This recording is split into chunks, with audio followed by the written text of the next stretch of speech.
Ya, pertama marilah kita bersyukur kepada Allah Subhanahu wa taala, berkat beliau kita dapat berkumpul di tempat kita ini. Salawat beserta salam tidak lupa kita hadiahkan buat Nabi besar Muhammad sallallahu alaihi wasallam. Yang juga peserta sudah hadir di sini tentunya sesuai dengan hal yang dipromosikan oleh kami pada waktu lalu beberapa hari, mempromosikan bahwa ada dialog bersama Bapak Dahlan Iskan, Menteri dari BUMN. Banyak teman-teman, sahabat-sahabat semua yang begitu tertarik untuk bertemu seorang Dahlan Iskan yang katanya unik. Kita bisa lihat beliau tadi datang pertama sih langsung ke WC. Beliau nanti duduk, tapi ke WC dulu. Itulah beliau dari sosok Bapak Dahlan Iskan. Nanti kita akan memperkenalkan lebih banyak, kita akan tahu bagaimana seorang Dahlan Iskan sesungguhnya. Kita panggil terlebih dahulu Ketua kami daerah Jambi, Ali Bastoni.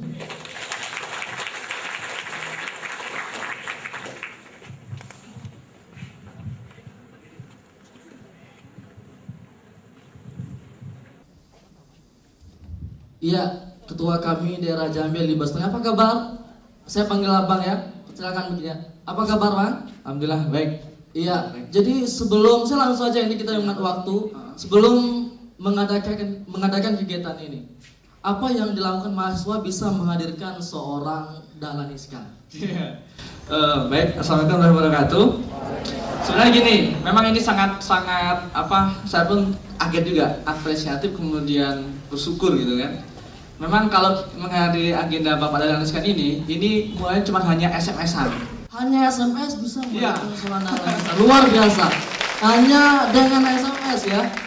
Bahkan saat itu kita sekitar hari seminggu yang lalu, cuma seminggu waktunya kita SMS-an Bapak Dahlan kan mau ke Jambi. Nah kita minta mahasiswa Jambi mau diskusi nih Pak terkait dengan inspirasi, terkait dengan bagaimana mengilmu dengan Bapak gitu. Dan alhamdulillah gitu kan bisa terus dan akhirnya hari ini pun hadir di sini dan saya pikir plus untuk beliau gitu. Iya, benar sekali. Berarti hanya dengan SMS bisa menghadirkan Pak Dahlan Iskan ya.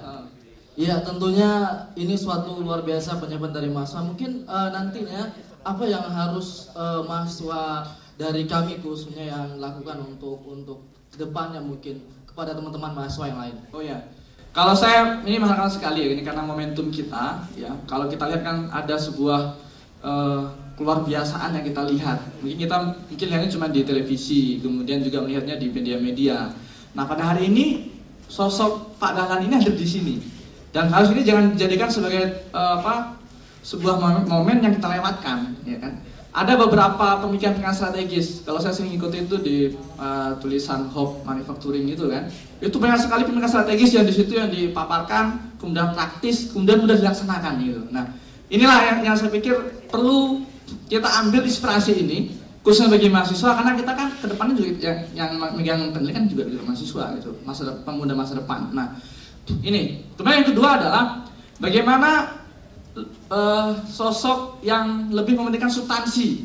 Nah, kalau saya ini mungkin agak sedikit bercerita nih bahwa kalau kita kan kadang memimpin ini agak susah kadang gitu kan. Kadang nih protokolnya agak susah, kemudian birokrasinya panjang gitu kan. Termasuk mungkin beberapa BUMN yang di Jambi ini saya sudah coba beberapa kali keliling, cuman memang ya karena kesibukan sehingga agak sulit gitu. Nah, bagaimana dengan Pak Dahlan ini yang dengan SMS-an kemudian kita terus-terusan berkomunikasi dan alhamdulillah bisa berbagian kita. Saya pikir itu yang benar. Oke. Kita semakin penasaran dengan beliau ya. Kita panggil sekarang ya Pak. Ya, kita panggil Bapak Dahlan Iskan untuk ke depan.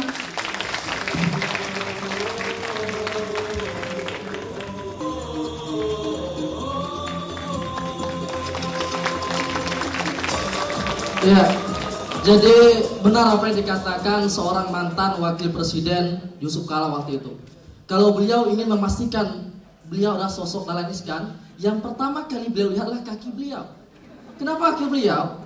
Karena kalau bukan yang namanya Dahlan Iskan berarti bukan pakai sepatu kets. Saya sekarang perhatikan, ternyata pakai sepatu kets beliau. Tepuk tangan untuk seorang Dahlan Iskan.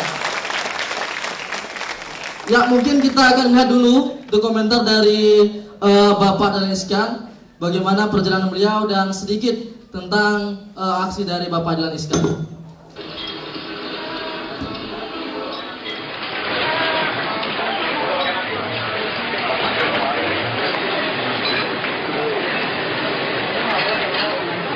Lantas pria ini tak banyak pelanggan kereta api KRL Jabodetabek yang lain yang singgah di warung soto depan stasiun kereta api Bogor untuk sarapan begitu turun dari kereta yang membawanya dari Jakarta ke Bogor. Tapi inilah Menteri Negara BUMN Dahlan Iskan yang akan menghadiri rapat Kabinet Indonesia Bersatu di Istana Bogor. Tak seperti menteri lain yang menaiki mobil sedan dinas menteri nan mewah, Dahlan Iskan memilih naik kereta api komuter lain dari stasiun Manggarai hingga stasiun Bogor.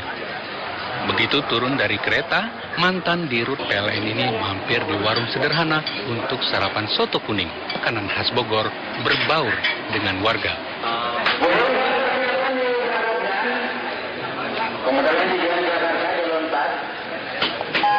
Dahlan sempat panik saat melihat jam telah menunjukkan hampir pukul 9 saat rapat kabinet sudah harus dimulai. Pak mau nanya, ini gimana Pak? Ayo jam 9, sidang kabinetnya jam 9, mati aku ini. Aku mati aku. Ya kasih di sini. Pelayanan gimana Pak? Untuk pelayanan kereta. Ya, meningkat terus lah. Memang belum baik tapi meningkat terus Pak. Sedianya Dahlan akan menaiki mobilnya menuju Istana Bogor, tapi karena panik, ia mengikuti anjuran kalangan pers untuk naik ojek. Mana ojek? Ojek aja Pak. Mana? Ini. Ya. Mana yang siap? Ojeknya mana yang siap? Motor nih. Hah? Motor. Ini ada. Oh, sebelah kanan. Ini nyala. Santai aja Pak. Santai. Ano, helm mana helm? Helm. Hidang. Dari sana ya.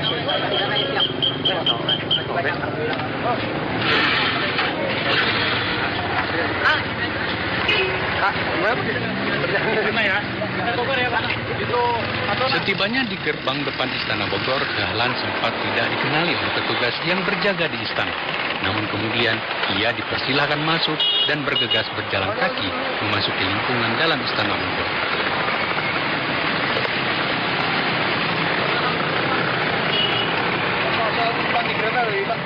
Kondisi kereta Pak. Pak siap Bapak. Siap. Dalan sedikit Pak, dalan sedikit Pak.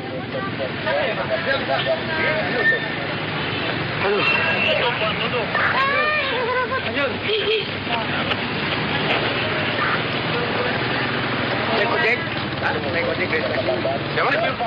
Sementara itu tukang ojek dan penjual soto mengaku tak menyangka bisa bertemu dan melayani langsung pejabat setingkat Menteri Negara. Mungkin Bapak sendiri bisa jelaskan, kenapa bisa seperti itu Pak? Memang sudah kebiasaan Bapak sendiri dari dulu sebelum menjadi Menteri ataupun dirut PLN, memang naik ojek dari dulu Pak? Assalamualaikum warahmatullahi wabarakatuh. Waalaikumsalam. Itu kan satu kebutuhan saja. Jadi memang banyak pertanyaan, jangan-jangan ini nanti pencitraan gitu, enggak lah untuk apa gitu-gitu. Karena saya sudah sangat terbiasa di Jakarta kalau nggak ada ojek susah juga.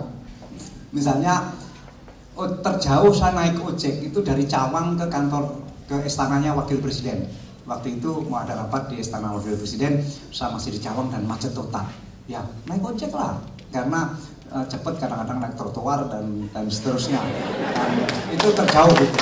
Dan itu panas. Sehingga kemarin kalau ada yang meragukan bahwa itu pencitraan atau tidak, saya bilang, ya Anda tahu nggak? Ayo kita bertaruh. Mana rute-rute ojek yang paling bisa lebih cepat? Misalnya kalau di Ben Hill, kalau dari Ben Hill mau menuju ke kantor PLN, mana yang paling cepat? Tahu tanya itu. Sehingga jalan-jalan tikus itu sangat bermanfaat bagi ojek. Oke, terima kasih Pak Dahlan.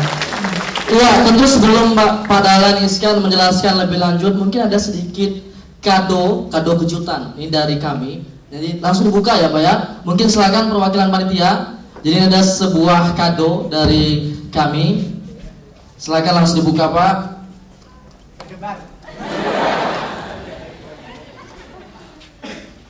Iya, langsung dibuka Pak. Iya, koran Jawa, Jambi Express Jawa dari Jawa Post Group.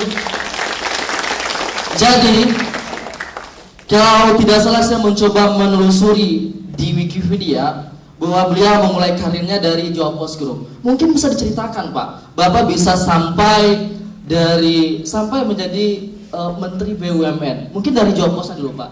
Kenapa bisa seperti itu Pak? Silakan.